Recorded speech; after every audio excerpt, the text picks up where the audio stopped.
Hey guys, so back in the last day of March, March 31st, we got the legendary Legends team newsletter that talked about them, updating their character design strategy and what they plan to do to address a lot of the major issues with the game in tandem with both the 7th anniversary and the massive update plan that we are currently still going through right now. We still have the supporter function to get this upcoming week, it sounds like. And that will kind of round out the main parts of the update. But did want to do a video talking about this because we now have been through the Dragon Ball celebration and the entire anniversary and the after party. So I think we now have enough data to go back and re-look at this newsletter, take a look at a lot of the things they said they were going to try and address, and now judge how well we think they were able to do with their updated stance on character abilities and mechanics. I was asked to do this after the DB celebration. The DB celebration was really their first crack at making these changes, but I figured let's wait until we finish out the anniversary and then we'll come back and do this because I want to give them a fair shot at this, right? The DB celebration kind of was... Well, I mean, I think actually this video will be going up the same day as the DB off featured boost video, so you guys can make your own conclusions about how good you think that team is. But let's go through and look at what they said in this newsletter here. Once again, we can review what they talked about, and we can take a look at some of the characters we've gotten and kind of judge how well they did based off of those characters. The last characters to release with the quote-unquote old system was Super Saiyan 4 Daima Goku and Majin Buu. I guess we could just pull up this Goku as a reference. So we're essentially going from this. this is the, okay, characters these days only have one unique ability, and then they kind of like spread out the unique age into its own sort of section and the cover change into its own section. But all of this were the unique abilities of characters.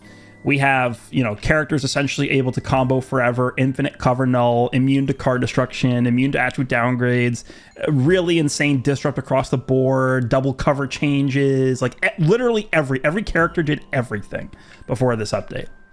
And one of their goals here, which we'll take a look at in a second, but one of their goals here was to tone down how much each character was able to do, make each character more specified in their role, and not kind of have every character fulfill every single role, so the characters kind of stand out in what they're bringing to the table a little bit more clearly. Let me zoom in a little bit here. So let's go through some of the major sections here. So objective, to make character abilities easier to understand and to return to battles where a variety of elements and distinct character abilities are viable. So to make characters' abilities easier to understand, I think they did actually achieve this, and we could just illustrate this very easily if we just take Super Saiyan 4 Goku, and then we just take, I don't know, let's pick a random release here, like Evolution Blue Vegeta, Kefla, like let's just see.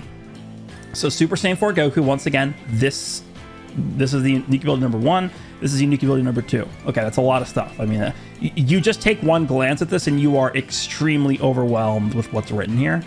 Take a look at something like Evolution Blue Vegeta, and this is his unique ability. So it's this. Actually, it's not even, I mean, the starter ability is kind of like its own thing, but I mean, we can kind of throw it into the same bucket as unique ability because it's kind of fulfilling the same purpose. It's this with bullet point formats and just very short sentences, blurbs, really easy to understand, versus stuff like this. So I really do think that this is something they actually were very effectively able to achieve.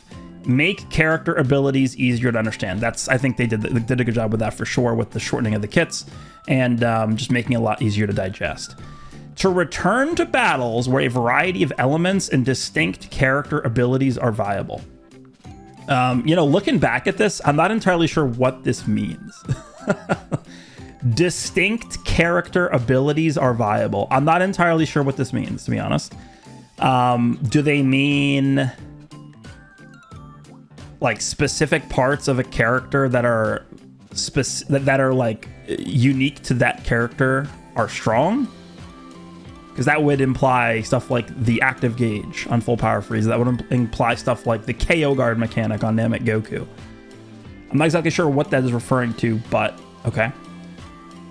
Current challenges. Since release, we've introduced many different characters in order to deliver unique gameplay experiences. However, a large number of characters with abilities that are too broad, like we just mentioned with Super Saiyan 4 Goku, and this has damaged the original appeal of Legends battle experience. We'll explain the 3 major issues we have identified and the ways in which we plan to address them. Okay, so let's go to the issues here. Homogenization of abilities. In past PvP metas, Art's card draw speed up was a distinctive ability usually given to characters who demonstrated strong combo abilities. Regeneration characters would have abundant ways to restore their health. As more and more characters have been added, the number of characters with any given ability have increased. As a result, characters have become more and more homogenous, making their individual characteristics harder to grasp. This is what we just talked about. Super Saiyan 4 Goku just does everything. Really good offense, really good defense, type neutral defensively, universal cover change, infinite cover null, ridiculous damage. Like he's removing buffs, he's sealing card slots, he's getting his vanish back, last man standing abilities, like literally everything in the game this guy does. So that's what they're talking about here. Another example of this was element disadvantage nullification. This is defensive neutral, which were only given to a select few units at first. Over time, many characters have started getting these effects, making it harder to enjoy element-based strategies. Increasing characters with high combo power. The same issue has occurred with special coverage nullification and draw speed up effects. With combo capabilities continuously on the rise, matches often devolve into one-sided affairs where one player is on the receiving end of a lengthy combo. Some of you can probably recall times where you only can... Yeah, this is what they're talking about, where it's like, oh, you'll get comboed once and that'll be the whole match. Increasing complexity and length of character abilities. Yeah, this is, I think, where they probably succeeded the best. Just making the character abilities easier to understand and shortening them into the bullet point format. This is good. This is definitely, they succeeded in this. So we can kind of skip this section. Addressing these issues, we plan to gradually implement the following improvements to these issues. Adjustments to combos, incorporating steps, etc. They have done this already. Card draw and key recovery are reduced during step combos, but in order to prevent excessive comboing, increasing that reduction amount is being considered. So they said at this point, back at the end of March, this is something that was being considered. This is currently in the game. This was added during part 1 of the anniversary, where they implemented this actual change. Adjustments to activation, timing, and length of special cover change nullification. Recent characters have already been released with these balance changes in mind. We plan to avoid giving future characters excessive amounts of special cover change nullification. Specific example, Super Saiyan 3 Vegeta. Daima Vegeta was only given 5 counts of nullification. The special cover change nullification effect will not be discarded. We will be continuing to make adjustments in order to create metas where special cover changes can be used more effectively. So for the most part, I do think they did this at a glance. And what I mean by at a glance is, let's just take a look at every, I'm going to close these.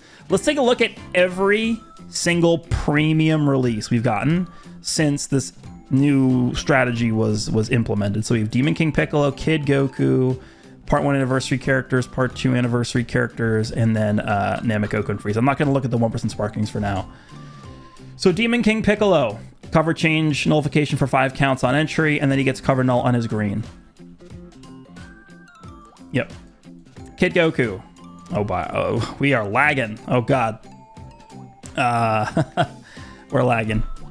Kid Goku gets cover null for 5 counts here. He gets cover null. This is really crazy. He gets cover null for 5 counts when you fill up his unique gauge, which is insane. And then he gets cover null on the green as well. Yeah, here. UI Goku gets cover null for 5 counts here, and then same thing when he transforms, he gets cover null for 5 counts here as well. Evolution Blue Vegeta actually has a little bit more cover null. He has cover null here. He gets cover null on the green, I think, doesn't he? Yeah, cover null on the green here. And then when he fills up his unique gauge, hold on. Where's the unique gauge at?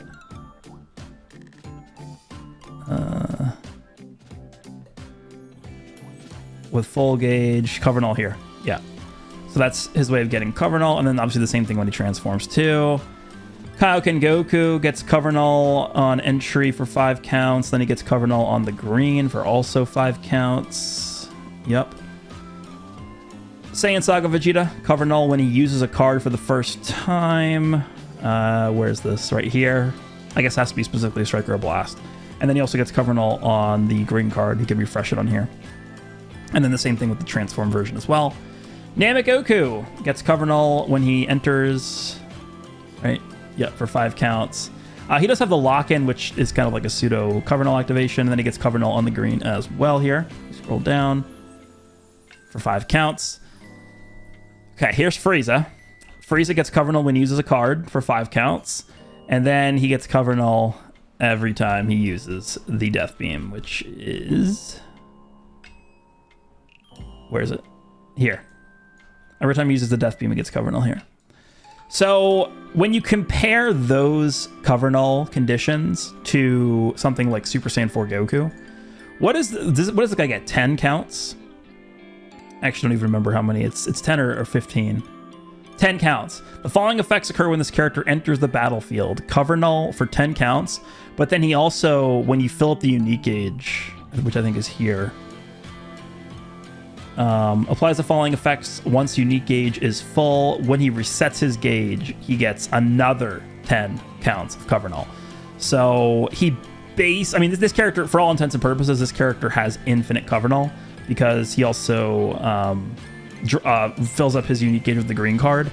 And when you fill up the unique gauge, you get cover null again. So literally this character, I mean, there's like, I use this character a lot when he came out. I got to world number 2 with the Diamond team in PvP.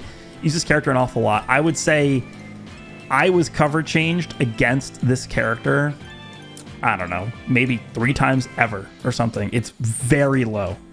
The times where I've been special cover changed against using this character, very little.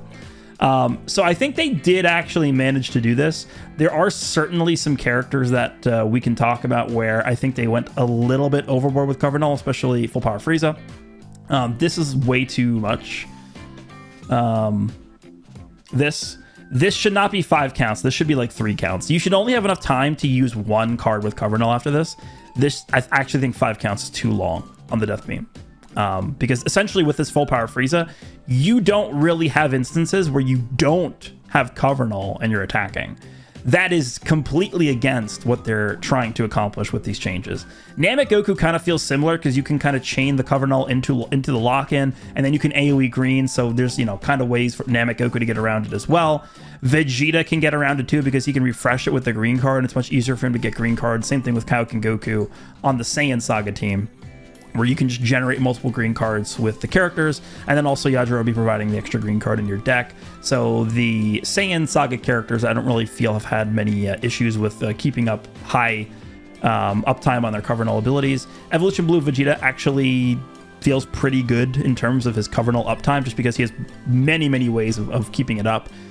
He's transforming. When he transforms, he gets cover null again. He fills up his whole hand. You can spam cards, get the cover null again when you fill up his unique gauge and replenish it or level it up. And then his green card also has cover null on it.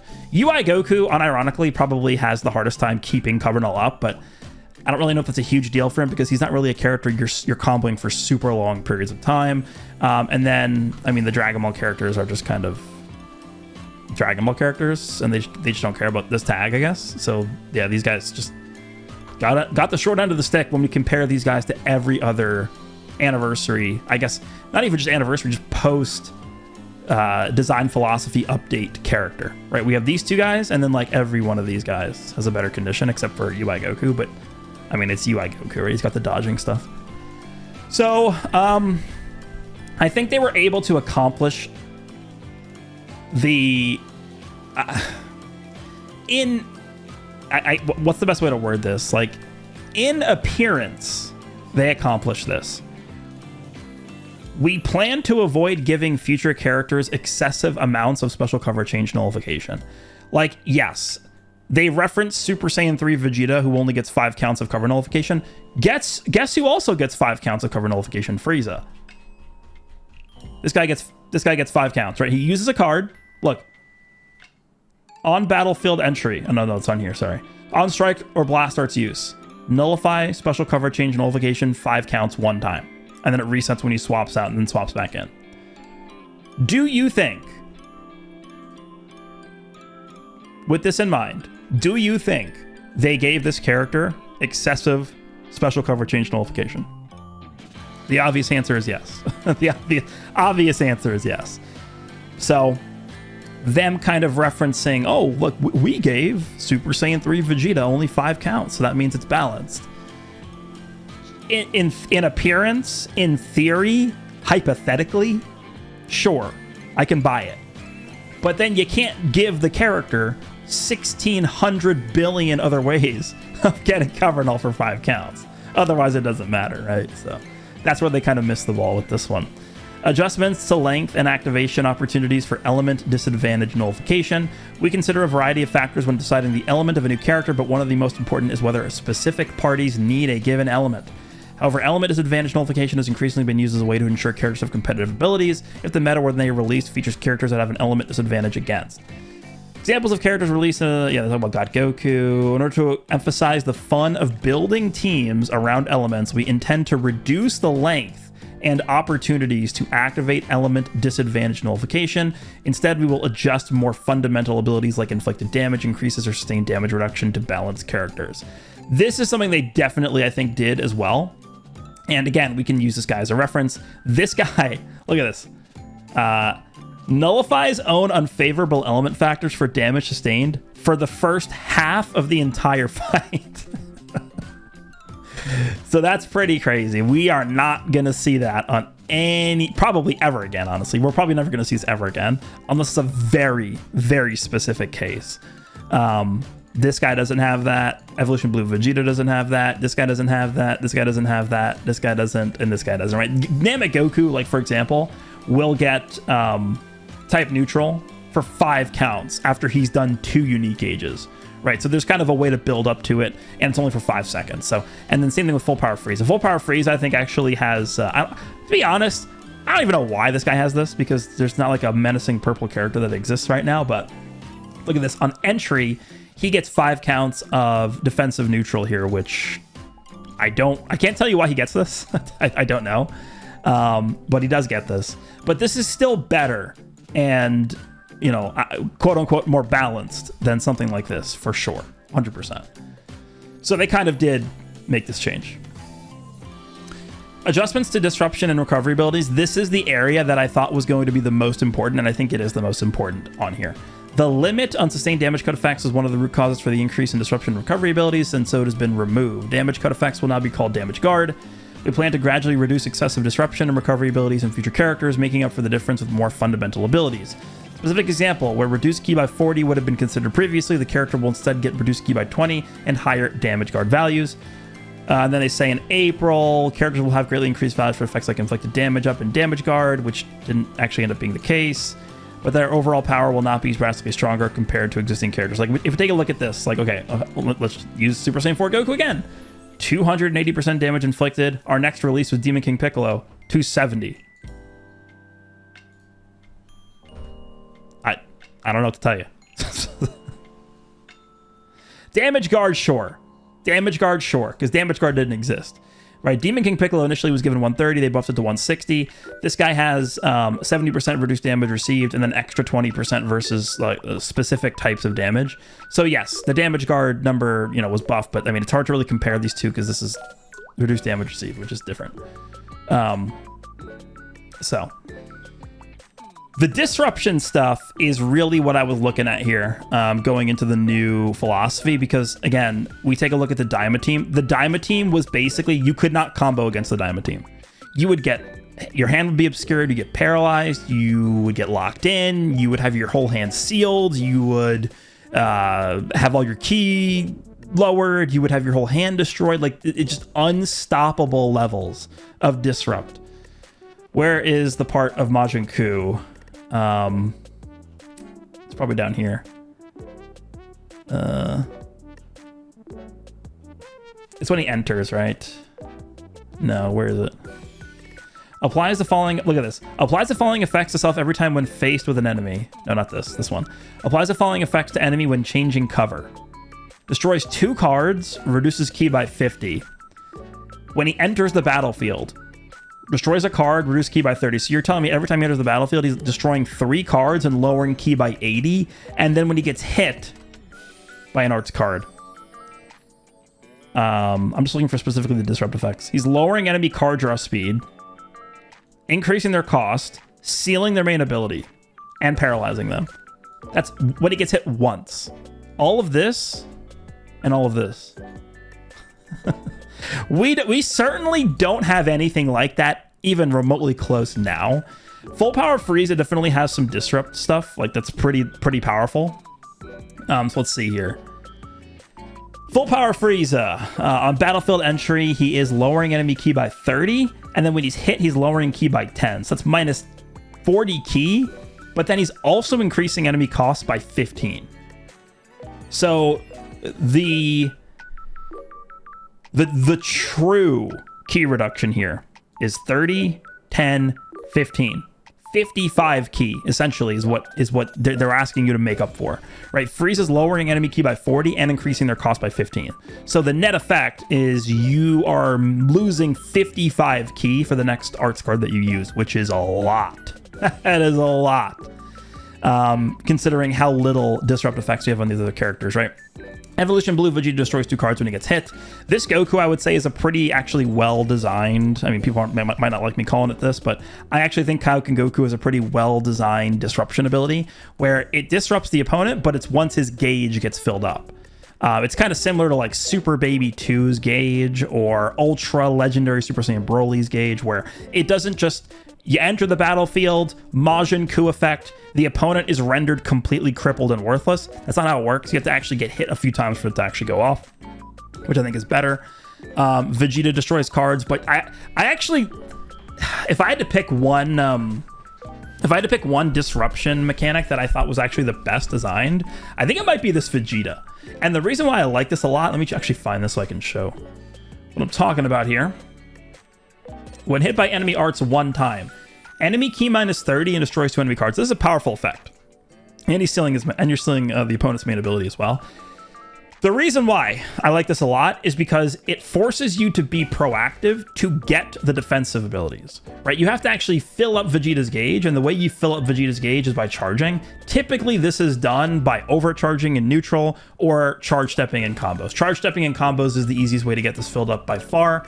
So them asking you to fill up the gauge, use a card to reset the gauge, and then at that point you will have access to the disrupt. I really do like this design choice. I think this is a very, very well-designed disruption ability here. So this one I actually really do like. Frieza is kind of just like a free disruption ability, and Namek Goku is a really strong one too. Actually, I didn't talk about this Kaioken Goku's other disruption effect, which is enemy draw speed -1. On battlefield entry, enemy ki, I mean, he does also lower ki, I guess, too. Where is this? He does draw speed -1 somewhere. I'm missing it.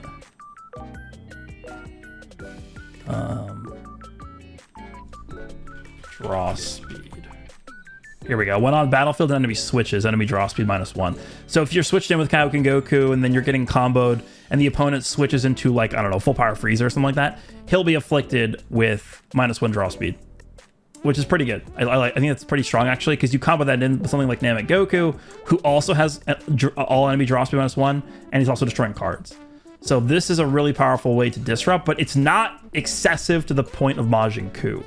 And it's not excessive to the point of Majin Du, where you're obscuring the opponent's hand just for playing the game. We have a lot of different effects like that going back the past few years, like auto counter Majin Vegeta, auto counter Super Saiyan 4 Gogeta. I'm glad that we haven't seen pretty much any auto counters besides, I guess, Jackie Chun, right? That's really the only one we saw with the new philosophy. So, there's some exceptions here to the disruption abilities. I think Full Power Frieza probably is the only one, but even Full Power Frieza, it doesn't even come close to like Majin Ku. This one we talked about, which I think they did a good job with. And then let's see. They talk here about some of the stuff too. We'll begin to apply these changes to characters being released. Okay. In the current meta, if you were to build a party around a character who was given 200% damage guard in exchange for having little to no combo stopping capability, it's possible you would never be able to stop your opponent's combo. Yeah, this is true. Right, we saw with Super Saiyan 3 Goku as an example. This is probably the biggest culprit of why they made these changes. This character, Vegito Blue, Super Saiyan 3 Gotenks, Ultra Majin Vegeta, those are the main culprits here, where you would just get comboed forever, like literally forever, and you would never be able to do anything. I think in one of their better changes, actually, that they made specifically in reaction to this, because they were scared of this happening, is the actual sweeping battle system change. It's not really a way that they change the character designs. It's just you combo for too long, you can't switch, you don't get cards, you don't get key. It's just the game telling you, all right, enough, right? Making adjustments with the overall meta in mind to ensure characters are not weaker because the number of abilities have been reduced. Ultimately, our goal is to make character abilities easier to understand and to return to battles where a variety of elements and distinct character abilities are viable. We do not intend to make a game where characters compete using only their base stats. This is important, and I think that's definitely not what's going on right now. I think they are doing this correctly, where it's not going to be like, okay, guys, the next LF is Metal Cooler. The entire kit for Metal Cooler is 450% damage and 290% damage guard, and his unique ability is draws a card on entry. Right? That's not what they're trying. They're not trying to make it like super mega streamlined to where it's basically just like a seesaw battle where it's like, okay, my turn to attack. Okay, now it's your turn to attack. Okay, now it's my turn. Like, that's not what they're trying to do with this. I'm not exactly sure if they've fully accomplished this right now. With each new character release, abilities have gotten longer and more complex. As Legends celebrates its 7th anniversary, we're working hard to address this issue and make Legends battles more exciting than ever before. Our goal is to make character abilities easier to understand and to return to battles where, I mean, they keep saying this, but return to battles where a variety of elements and distinct character abilities are viable. The funny thing about this, does this mean types? I mean, that's what elements refer to in this game, right? Purple, blue, green, red. The funny thing about this is they want a variety of elements to be viable, but they just have completely neglected the color purple for the past 13 months now. Right? I mean, sure, Demon King Piccolo's purple. They messed up. Evolution Blue Vegeta's purple. They messed up. IT Goku, Instant Transmission Goku. I mean, he's not part of the new... He's not part of the new philosophy. Where is he? This guy? But I mean, I wouldn't really call this guy like a carrying character. He's kind of just like a sidekick on the team. So purple has just been like just left out to dry. So I'm not really sure how they expect a variety of elements to be viable when you don't release good characters of each element. It doesn't really make sense to me. And distinct character abilities. I'm not really sure what this means, honestly. A distinct character, is that just like, okay, Frieza's, like, let's try to think of what makes each character distinct. Okay, Frieza's Death Beam, Namek Goku's Lock-In and KO Guard abilities, Saiyan Saga Vegeta, like, what makes this guy unique? I don't know, just the revive, the fact that he is like very free and easy revive plus sub count reduction. Kaioken Goku just really powerful offensively and decently good defensively. Like, I don't know, it's real, like he has the Vegito Blue mechanic where he just draws cards into cards and you can just spam him and he does tons of damage. This guy dies a lot. UI Goku, the classic UI Goku, kind of like auto dodge, buy time, stall the match, slippery, hard to hit, has a counter for some reason. Yeah, that's it. Those are all the characters. So we fully understand that this is a little pressure on you. Yup. Okay, so basically, do I think they have been successful with these changes?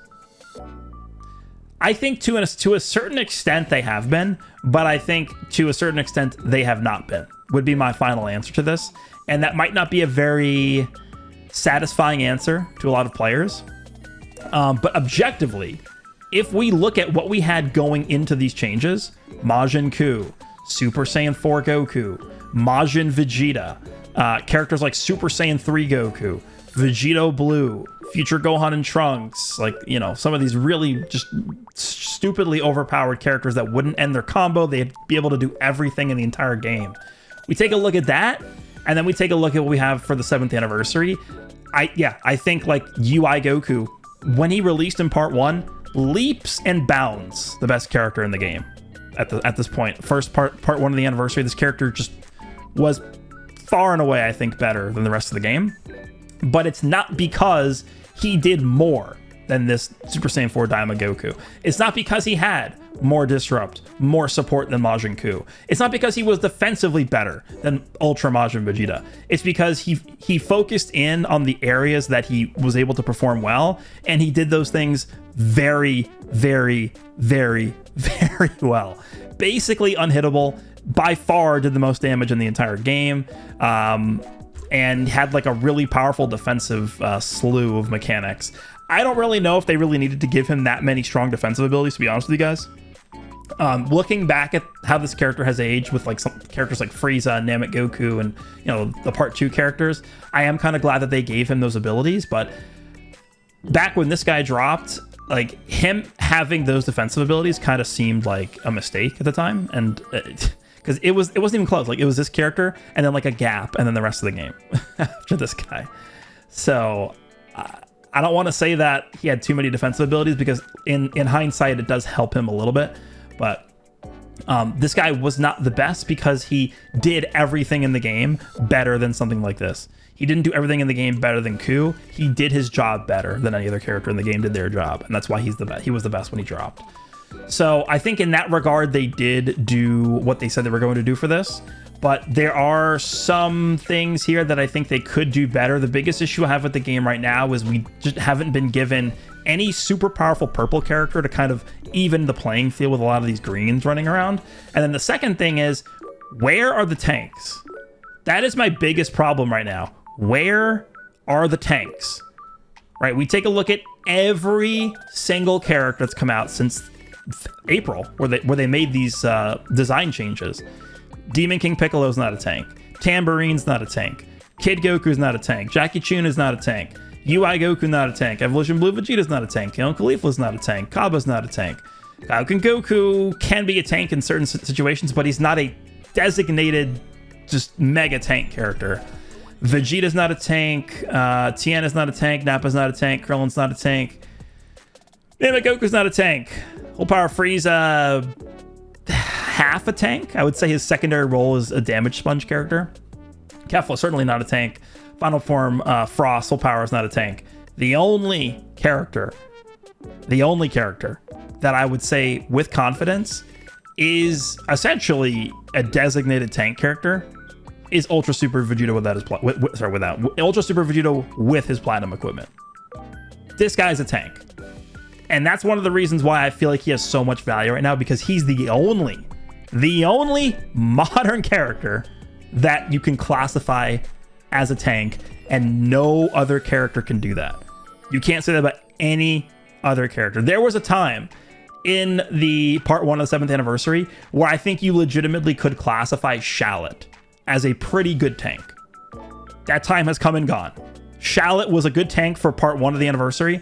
The second part 2 dropped, Shallot got curb stomped by King Goku and Vegeta. Not even, he doesn't stand a chance. I mean, it's just the way it is. I love what they did with Shallot. I think Shallot's platinum equipment is one of the best things that happened in the entire anniversary. I think because it affects every player. They get a huge power up to the character that everybody has access to, and he's a pretty good character. But you cannot tank Kaioken Goku or Vegeta with Shallot. All right, it's just you can send clips all you want. You can do whatever. You can't. When you're going up against somebody who knows what they're doing, is building teams correctly, who's not got 3 stars in their characters, Shallot ain't tanking Kaioken Goku or Vegeta effectively. This guy does. This guy tanks every character in the game effectively. The only character in the game that does that. That's the big issue I have right now, is we don't have all roles represented enough. We don't have enough support characters. We don't have enough tank characters, right? And then we don't have all elements represented enough. We have way too many green, way too many yellow, not enough purple, not enough blue. That's where we're at here. So if they are able to do that, focus on releasing, I think, elements of characters more evenly and roles of characters more evenly. A big issue with the role thing is here. This is the main example. Super Saiyan 2 Kefla. I really like Super Saiyan 2 Kefla. I think she's actually pretty underrated by a lot of players, but I mean, it's to be expected because not a lot of people are, summoning for Kefla. Not many people are leaving the anniversary with enough CC to spare on a banner with Kefla on it. Don't think Kefla is a necessary character. I do think she's very, very good. She's probably the single most damaging character in the game next to Full Power Frieza.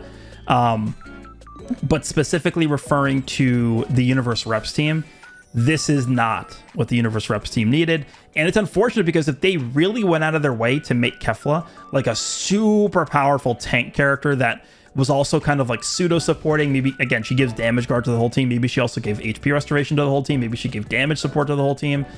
Like, this character really could have saved the Universe Reps team. Not to say Universe Reps team is horrible. I think it's still usable for sure, but it has a huge glaring hole in the team. And the hole is in the shape of a tank character. And there's no one that could fill that hole right now. So that's what Kefla really needed to be. I think they really dropped the ball with that. So we're still waiting for that. And we're still waiting for that in general. Right? Super Vegito can't be the only tank character forever. So we're going to need that to round out the roster of not just the teams that the character will be on, but the entire game, right? The entire game not really having like a designated tank character kind of, I think, just hurts the overall aspect of the game. It kind of makes things one-dimensional.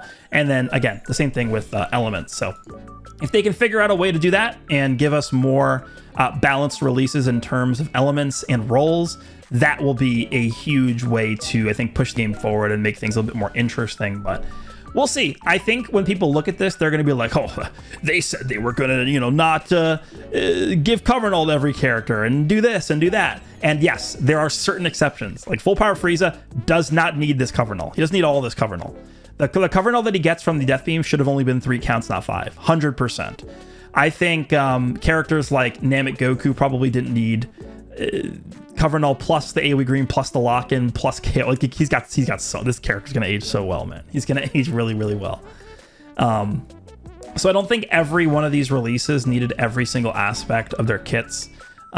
They went overboard, I think, in some areas for sure, but I don't think it's as bad as many people think it is. I think when you go back and look at the actual newsletter and read what it says they're going to do, I think in a lot of areas it really, like, they did what they said they were going to do, straight up. Again, I think I've criticized the areas of this that I think needed to be criticized.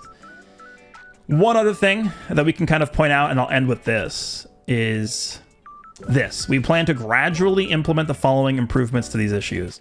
A lot of these were not gradual. And this is something I talked about back during the DB celebration, right? The DB characters came out, Demon King Piccolo and Kid Goku. This ain't gradual, right? When the characters are basically, I mean, you look at the entire DB team, all the characters have like basically 0 disrupt. None of them have anything. And then you look at things like Namek Goku, Full Power Frieza, like all the 7th anniversary characters have more disrupt than the DB characters. So it almost feels like they went backwards, right? They went way, way, way too much in one direction for the DB characters and basically pushed all the disrupt back to 0. And then the anniversary hit and they're like, oh, maybe we gave them too little disrupt. And then they went back and they just kind of gave these characters a little bit more than they needed. So I feel like my main issue with this newsletter probably just goes back to this. I think the stated changes make sense, but the actual gradual implementation was not effective because it wasn't gradual at all. That's the main issue with this. So again, we talked about this back in April with the Dragon Ball characters, but yeah, I mean, we can even say it with more confidence now that they failed to do this. We plan to gradually implement. No, you did not. No, you did not. No, you did not. So you guys can let me know if you agree or disagree with their implementation of the new design strategy here for the new characters, for the 7th anniversary characters, for Kefla, for the DB characters. Do you think they were able to accomplish their stated goals in this newsletter? If you think they did, let me know why. And if you think they didn't, let me know why. But I think my conclusion is they succeeded in more of the areas that they stated they were going to try and change than they failed. There were certain areas where they failed, I think, for sure. But most of this was a success, I think. So we'll have to see what this looks like moving forward when we get new characters. Let me know what you guys think, and I will see you in the next one.